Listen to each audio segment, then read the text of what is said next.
Hey guys, what's up? This is Alex2K, and today we're talking about just some modeling considerations. These are some things that are important before you start modeling.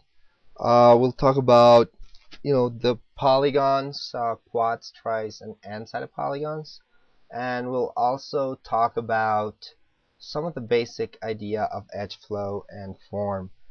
Um, Whenever you're modeling in Maya, you want to make sure that you model with quads. Just to elaborate here, um, you know, quads, they're good. That's good. Quads are good. Tris are okay, and n-sided polygons, which are 5 or more, they're bad. Let me just elaborate on this. You know, if they were real people, then quads,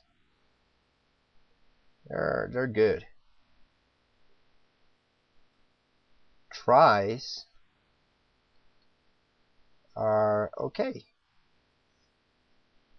but n-sided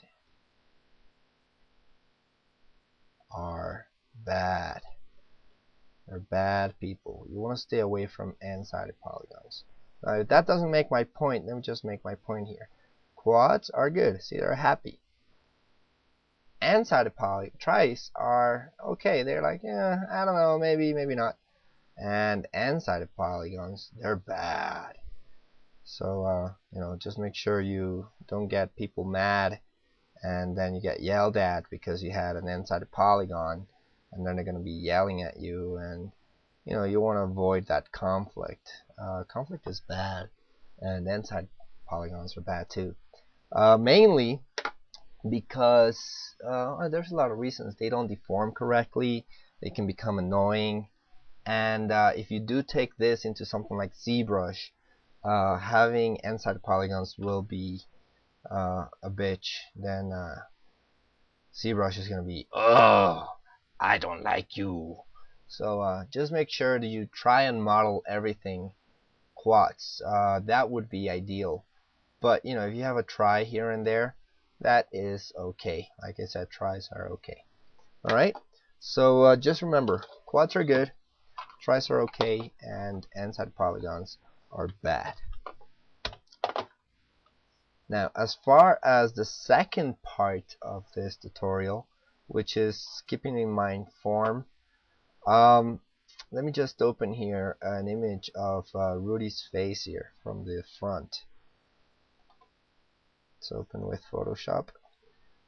And whenever you're modeling, the first couple of things you want to do is analyze the image that you're going, or the character that you're going to be modeling. You gotta keep in mind edge flow, edge loops, and form. The idea of edge flow is that just make a new layer here and change this color to something like red, or let's make it green, something loud. Yeah, there we go. So whenever you are modeling a person, there's a couple of things that you want to keep in mind. Like I said, edge loops are one of them. So I'm just gonna basically draw here edge loops. So the idea is that things roll around the mouth and they roll around the eye, and every time something rolls, it's going to come out perpendicular to the tangent like that. And pretty much it's the same principle here for the eye. Like I said, I'm just doing this like as a rough, just to give you an idea of what I'm talking about. And once you get stuff like that, then the rest is really just sort of like connecting the dots and maintaining form. That leads into the second area, which is form.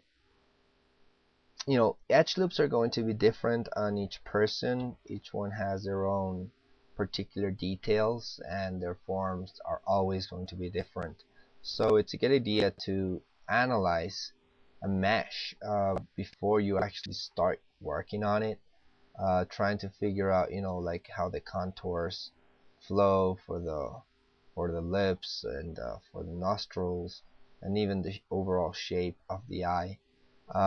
This process helps you to understand its form and its shape a lot better than just by looking at it, because the idea is not just looking at it, it's really analyzing it and understanding how the skin is folding around its parts, what's receding, what's coming out, how steep is an angle for a curve like this, for example.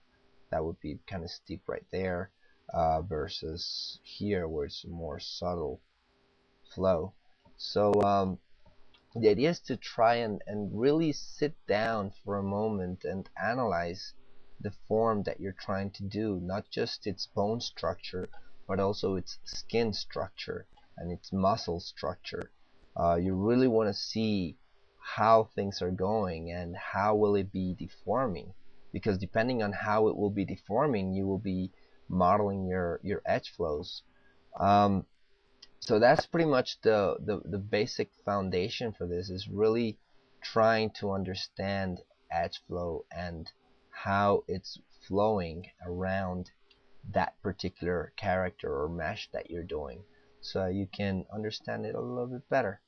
Like I said, here I'm just roughing it in. I'm not really thinking so much about it right now, but I'm just trying to get an overall idea here of what I'm talking about. So like you might get closer in some areas, then maybe a little bit more spread apart, coming back into being closer, just to define form. Experience is one of the things that are going to help you to define those quicker. But the main thing is to start just by practicing and analyzing that shape and its form and its parts from every angle, or at least from the front and side. But if you do it from every angle, it's better.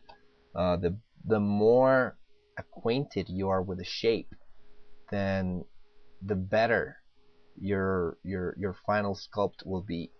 So that's one of the main considerations I wanted to bring forward, is really analyzing the structure of what you're doing so that its form gets embedded in your mind, and therefore the modeling process is going to be easier, and it's going to have a much better turnout, because you have sort of like done your homework and really spent time trying to understand the shape.